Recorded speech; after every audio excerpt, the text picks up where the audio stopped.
지금 가짜 뉴스가 언론에도 소위 말하는 기성 언론, 리거시 미디어에도 나오고 있고 유튜브라든가 새로운 SNS 소통 수단에서는 엄청나게 많은 가짜 뉴스가 마치 진짜인 것처럼 돌아다니고 있거든요.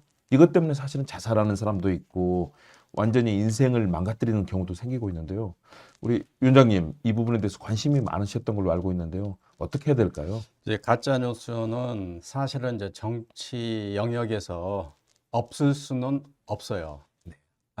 왜냐하면 이해관계가 달리고 더구나 큰 이해관계, 권력이라는 큰 이해관계가 걸리기 때문에 자기들에게 유리한 뭐 정보를 그 만들어내거나 또 상대방에게 불리한 정보를 만들어서 이게 막 퍼뜨리고 하는 그런 일들이 많이 일어나는데 이걸 그렇다고 막 있는 그걸 누가 그러면 이게 가짜 뉴스냐 아니냐 판단할 거냐 하는 문제부터 이게 자칫 잘못하면 이제 국가가 그걸 판단해야 된다 그러면은 그 언론 탄압이 될 수 있기 때문에 이제 신중을 기해야 하지만 지금 그 유튜브 시대가 되면서 너무나 많은 사람들이 아무런 훈련도 없이 자기들이 원하는 걸 막 그 뉴스라고 아무런 조건도 없고 확인도 안 된 것들을 갖다가 이렇게 퍼뜨리면서 그 뉴스로 퍼뜨리고 또 그걸 통해서 어떤 수입을 하는데 도움이 되잖아요. 수입을 그렇죠. 얻는데 네. 그렇기 때문에 더 많이 퍼뜨리는 것 같습니다. 제가 이제 그 구구 유튜버를 보거나 이쪽 가끔 보십니까? 그 유튜버들? 뭐 자주 보진 않지만 어떻게 한 네네. 번씩 보면 이게 말도 안 되는 소리들을 아무런 근거도 없는 걸 증거도 없이 막 떠들어대거든요. 거짓말이 가득합니다. 네. 정말 많습니다. 네. 그런데 이제 그래도 이 진보 유튜버들이 하는 거는 그렇지는 않거든요. 이제 우리 사회의 가짜 뉴스의 문제라고 할 때는 이게 결국 보수 유튜버들의 문제인 것 같아요. 보수보다 극우 유튜버라고 우리가 예, 극우 칭해야 될 것 유튜버들, 같습니다. 특히 극우 유튜버들. 보수 중에서는 굉장히 아이, 좀 좋은 내용을 담으시는 예, 분들도 그런 있거든요. 분들도 많죠. 요즘 근데 뭐 극우 정규제 유튜브, 주필이라든가 예, 뭐 예, 조갑제 조갑제 대기자 씨도 같은 있고. 분들은 예. 보수 유튜버인데 잘못된 것에 대해서는 잘못됐다고 얘기하거든요. 그러니까 그분들은 다 언론인으로서 훈련을 받은 분들이잖아요. 네네. 그러니까 기본은 돼 있는 거죠. 그런 분들이 이제 적어도 보수 유튜버인 예, 거죠. 예. 그런 분들은 사실이 아닌 걸 막 검증도 없이 막 떠들고 그러진 않죠. 근데 그렇죠. 이제 그런 기자 경력도 없이 그냥 어떻게 유명사를 타고 막 하면서 그 사람들을 그 어떤 그 wishful thinking에 예, 자기가 그 원하는 호소해가지고 네, 생각들을 관철한다는 지난번에 거죠. 그 윤석열에 대한 헌재 재판 같은 거에 뭐 4대 4다 뭐 3대 5다 뭐 이런 식으로 그렇게 막 전달하면서 그 슈퍼챗 이런 거 받고 하려고 사람들의 그 어떤 성향에 호소하는 거지 진실에 호소하는 게 아니거든요. 그런 건 좀 어떤 대책이 있어야 된다고 생각이 듭니다. 그러니까요. 예. 예를 들어서 뭐 사이비 목사 정광훈 씨라든가 예. 뭐 이런 분들은 공공연하게 돈을 요구하고 그러니까요. 실제 알뜰폰 문제 같은 경우도 사실은 방통위와 공정위가 또 업무를 놓고 뭐 서로 혼란 있는 그런 양상도 있지 않습니까? 근데 가족들을 이용해서 지금 정광훈 씨가 알뜰폰 장사를 하는 거잖아요. 그런데 거기에 수많은 거짓말들이 같이 녹아 있는데 이걸 전혀 통제를 할 방법도 없는 우리 사회의 현실인데요. 어떻게 해야 됩니까? 그런 부분은. 그러니까 그거는 이제 사업은 엄격하게 좀 별도로 그 조정을 아니고 관리 감독을 해야 될 것 같고요. 근데 지금 이제 여기서는 주로 그 가짜 뉴스에 대한 예, 거니까 명예훼손이라든지 그다음에 혐오 발언 그렇죠. 이런 것들은 확실히 법으로 명예훼손 법으로 있죠. 네. 저는 이제 명예훼손이 우리 형법에 규정이 되어 있는데 형법의 규정보다 민법으로 가야 된다고 생각합니다. 민법에도 있긴 있는데 네. 자세하지가 않아요. 형법에 있는 자세한 걸 민법으로 옮기고 왜냐하면 형법이라는 건 우리가 살인, 강도, 무슨 사기 이런 건데 주로 그런 거잖아요. 형법이 다루는 거는. 그런데 명예훼손이라는 거는 어떤 행위보다는 말로 한 거기 때문에 그걸 뭐 조사도 할 필요 없어요. 그 사람이 발언한 것만 이렇게 따져보면 되거든요. 그런데 지난번에 뭐 윤석열 씨 명예훼손이 한다고 막 압수수색을 수천 명을 하고 그랬잖아요. 그렇죠. 이건 통신 조회를 예, 통신 조회를 엄청나게 했죠. 수천 명을 했는데 이게 말도 안 되는 거거든요. 윤석열 씨에 대한 발언, 그 명예훼손인지 아닌지 그것만 따지면 되는 건데 그걸 무슨 통신 조회를 하고 그럴 필요가 뭐가 있어요? 그러니까 이게 악용되는 거거든요. 그렇죠. 그래서 저는 이걸 민법으로 옮겨야 된다. 그다음에 이제 그런 걸로 해서 공직자의 경우에는 이게 명예훼손이 잘 적용이 안 됩니다. 왜냐하면 공직자의 경우에는 자기 변명할 기회도 있고 신중해야 된다고 생각을 하기 때문에 자유민주주의 국가에서는 공직자가 그 명예훼손으로 자기 명예를 보호하기가 명예훼손죄로 자기 명예를 보호하기가 어려워요. 그러나 자유민주주의 국가에서 일반인들이 언론에 의해서 명예훼손이 당했다고 해서 승소하잖아요. 그러면 대개 징벌적 손해배상을 물리기 때문에 자그마한 언론사는 망할 정도로 네. 그래서 굉장히 일반인들의 명예훼손 신중을 기하거든요. 근데 우리 경우에는 이게 너무 막 하는 거예요. 그래가지고 뭐 근거도 없이 막 개인들의 재산까지 뺏어가려고 뭐 하는 그런 유튜브도 있고 그래서 이런 것들은 좀 엄격히 어떤 법 적용이나 이런 걸 통해서 이 명예훼손 그다음에 이제 우리나라의 경우에는 이게 헤이트 그 징후 발언, 헤이트 스피치, 징후 발언. 예. 징후 발언도 이게 이제 법적 규제에 의해서 할 수가 있고 서양에서는 다 그 하고 있거든요. 서구 민주주의 선진 민주주의 국가들은 근데 한국에서는 종교계에서 이게 좀 반대가 있어요. 그러니까 뭐 LGBT 이상 그렇죠. 그러니까 성소수자들 예. 그다음에 특정 종교 이슬람이라든지 특정 종교 이제 이런 것들 때문에 그러는지는 잘 모르겠는데 종교계에서 그걸 반대를 하기 때문에 한국에서는 그것도 입법이 잘 안 되는데 그거는 좀 극복을 해야 될 것 같습니다. 차기 정부에서는 헤이트 스피치 그다음에 이 명예훼손과 관련된 것들은 좀 입법을 강화해가지고 그 가짜 뉴스 같은 걸 함부로 이렇게 해서 개인들의 명예나 이 혐오 발언을 통해서 그 피해를 입히는 사람들은 좀 단속을 해야 되지 않겠나. 그리고 이제 학교에서 예, 예. 뭐 근본적인 대책은 학교에서 소위 리터러시 교육, 문해 교육이라 그래서 왜 우리가 언론에 난 건 전부 다 이게 진실이라고 믿는 사람들이 들어 있거든요. 그렇지 않다. 언론의 내용도 비판적으로 봐야 된다. 특히 유튜브나 이런 것들은 좀 더 비판적으로 봐야 된다 하는 것도 좀 교육을 좀 강하게 많이 특히 이 초등학교, 중등학교에서 많이 시켜야 될 것 같고요. 그 다음에 이제 그 팩트 체크를 하는 그런 언론에 의한 팩트 체크 또는 전문 팩트 체크, 서울대에도 그런 게 있는데 그렇죠. 그런 것들을 좀 많이 둬야 될 것 같고요. 그 다음에 이제 언론사 자신 또는 플랫폼 자신이 그 스스로 그런 걸러내는 작업을 스스로 그걸 자율규제라고 그러는데 자율규제를 통해서 자기 플랫폼에 또는 자기 언론에 실리는 내용을 잘 그 검증하도록 또는 잘 가려내도록 사실이 아닌 것 또는 검증이 안 된 것들은 함부로 보도하면 안 되도록 또는 함부로 자기 플랫폼을 통해서 나가지 않도록 책임을 그쪽에 좀 물어야 할 필요가 있다고 생각합니다. 그렇죠. 언론이 스스로 자정 기능을 가지고 자율적으로 사실 외부의 압력이 오기 전에 또는 법적인 제재를 받기 전에 그런 자율적 기능을 행해야 되는데 실제 그러지 못한 상황인 것 일부 같습니다. 언론들은 따옴표를 붙여가지고 가짜인지 알면서도 교묘하게 그 가짜 뉴스를 전달하는 경우도 많습니다. 그러니까 언론 얘기하시니까 우리나라 지금 언론 갈등이 너무 심각합니다. 진보 보수라는 이름, 소위 흔히 과거에는 조중동, 뭐 한경대 이런 갈등 얘기했었는데 지금은 방송도 장악하고 그러면서 방송사 간의 갈등도 있고요. 또 유튜브 같은 경우도 진보 보수 유튜브 간에 너무나 갈라진 대한민국이 양쪽으로 갈려 있다라는 얘기들을 많이 하시거든요. 그렇다면 지금의 언론의 문제, 특히 이제 조중동 문제 같은 경우는 굉장히 많은 분들이 바뀌어야 된다라는 얘기를 하셨는데요. 이거 어떻게 보고 계시나요? 제가 보기에는 이제 조중동도 뭐 옛날 같이 이렇게 꼭 일관된 것 같지는 않습니다. 네.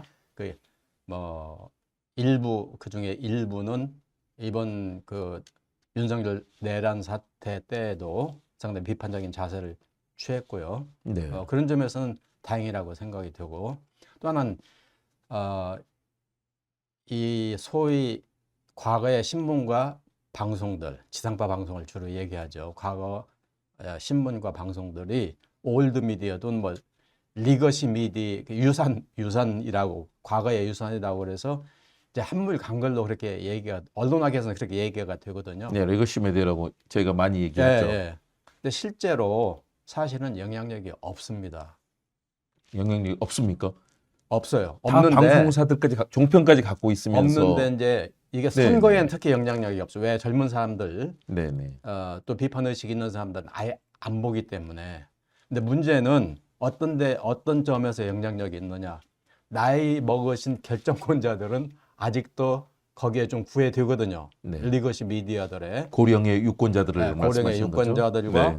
그다음에 고령의 회사 중역이라든지 이런 분들, 광고를 집행하는 분들은 나이 먹은 분들이고 그런 그러면 분들은 오피니언 리더층이 좀 영향력이 예. 있거든요.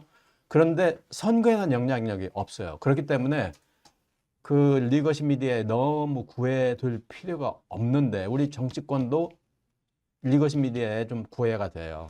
근데 리거시 미디어가 갖고 있는 게 의제 설정 기능 같은 경우는 그런 상당히 게 있지 않습니까? 그래서 이제 영향력을 좀 미치는 거죠. 네. 그런데도 불구하고 우리가 그렇게 그런 언론들이 지금 드세고 뭐 영향을 좀 많이 행사한다고 하지만 큰 선거에서 판판이 지는 거 보세요.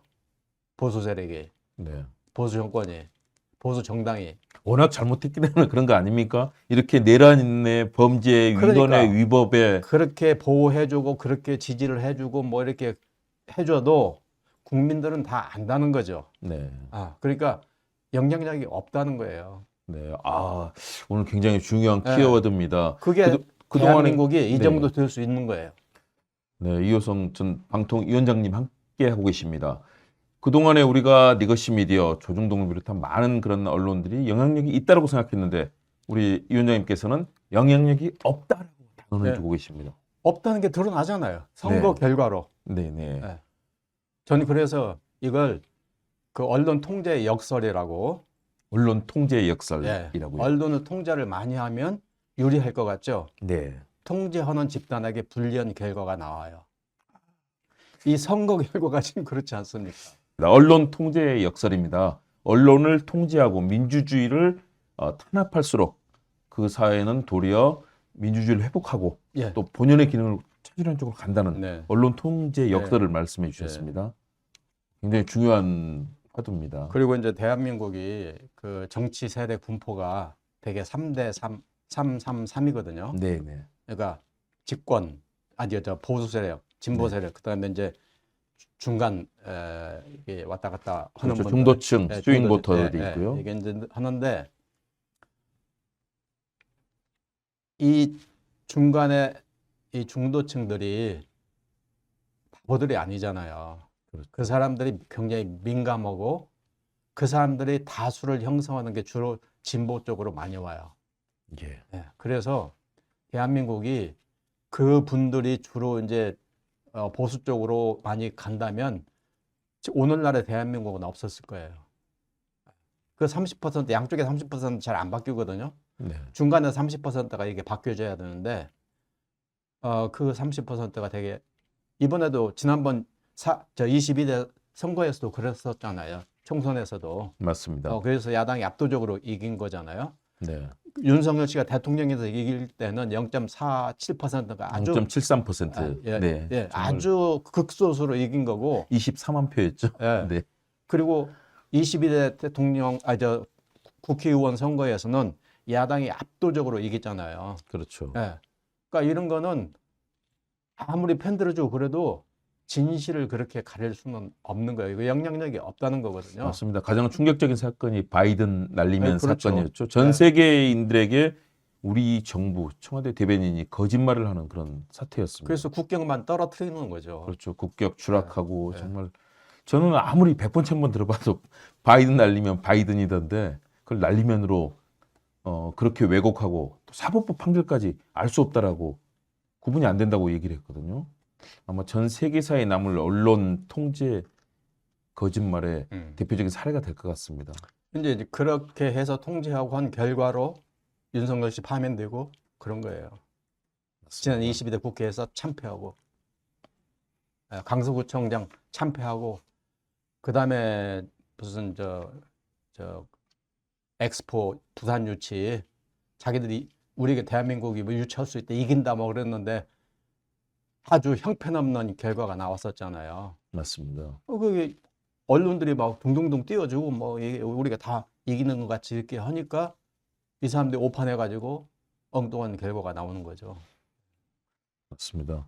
그런데 이게 언뜻 보니까 책이 한 권 있는데 교수님 네. 작품이신 것 같습니다. 예, 제가 이거 좀 보여주시죠. 윤석열 정권이 너무나 제목이 폭정에서 민주정 구하기, 이호성 지음 이렇게 돼 있습니다. 좀 설명 좀 해주시죠. 네, 이게 제가 이제 윤석열 정권 한 1년 됐을 때부터 이 정권은 이건 너무나 예. 너무나 말씀하시죠. 민주정이라고 예. 하기에는 아니다 이건. 그래서 이제 제가 폭정으로 규정을 하고 네. 폭정이 뭔지 폭정이 기본적으로는 법과 상관이 없이 멋대로 자기들의 이익을 위해서 국가 권력을 남용하는 거거든요. 그렇죠. 예. 그러니까 삼권 분립도 무시하고 법치도 무시하고 그다음에 법이 있든 없든 지들이 하고 싶은 대로 하는 거. 지금 완전히 그렇잖아요. 필요하면 뭐 법이 법대로 하고 불필요하면 필요하지 않으면 또는 자기들에게 불리하면 법을 무시하고 이렇게 해버리잖아요. 그래서 1년 때부터 준비해가지고 2년 됐을 시점에서 이 출간을 하려고 했는데 제 12월 3일이 된 거예요. 네. 그래가지고 한바탕면 이게 출판이 안 될 뻔 알았습니다. 그렇군요. 네. 그런데 다행히 국민들이 저항해주고 야당 국회의원들이 국회에서 그 계엄을 무효화시켜 줌으로써 이 책이 빛을 볼 수 있었어요. 포고령에 의해서 이런 책은 이제 나올 수도 없거든요. 왜? 그렇죠. 출판을 전부 다 등록해야 되고 검열을 검열을 받았어야 해야 되는 되거든요. 맞습니다. 폭정에서 민주정 구하기. 윤석열은 어떻게 대한민국을 퇴행시켰는가? 그래가지고 이 책 나온 다음에 한 달 만에 개정판을 또 다 제가 그 계엄에 대해서 네. 또 좀 평가를 해놨습니다. 네. 문재인 정부 방통위원장 이호성이 입을 열었다. 한국 민주정의 선진화를 위하여라는 부제가 달려 있습니다. 예. 역시 학자시기 때문에요. 또 이런 경험을 갖고 계시니까 좋은 책을 쓰신 것 같습니다. 제가 우리 민주정이 너무나 이 윤석열 정권 들어서면서 위협을 당하고 있다고 생각이 돼서 했는데 책이 나오기 직전에 이 사람이 또 계엄까지 해가지고 이 책의 현실성을 아주 높여줬죠. 그 계엄 당일날 그때 어떻게 계엄 사실을 아시고 얼마나 놀라셨습니까? 전 친구 부모님 뭐 이렇게 상해 갔다가 문산 가셨다가요. 문산 가셨다가 거기서 뭐 이상한 사태가 났다고 빨리 가보셔야 될 것 같다고 그래서 알았습니다. 참 놀라셨죠? 네, 근데 그분이 아이고 가서 좀 어떻게 대처를 잘 하셔야 될 것 같은데 나의 안위를 염려하더라고요. 그렇죠. 근데 실제로 뭐 전 정부의 장차관급이 네, 문재인 정부의 방통위원장 하셨으니까요. 수거 대상이십니다. 수거 대상이 참 대한민국의 똑똑한 지식인 그리고 오피니언 리더 수많은 그런 경험을 가진 분들은 수거 대상이었습니다. 네, 다 종이관 내 쓰레기. 영연백에 그 수거가 되어서 이제 저희가 세상 교수님 저희도 같이 못 볼 뻔했습니다. 인간에 대해서 수거라고 할 수 있습니까? 네, 그러니까요. 그 쓰레기를 수거하는 거지 어떻게 인간을 수거하는 거예요? 그러니까 이 사람들은 인간의 목숨도 아무것도 아닌 거예요. 그냥 지들이 필요하면 다 처단할 수 있고 그 비상계엄령 포고령 이루에도 처단한다는 말이 나오잖아요. 그러니까요.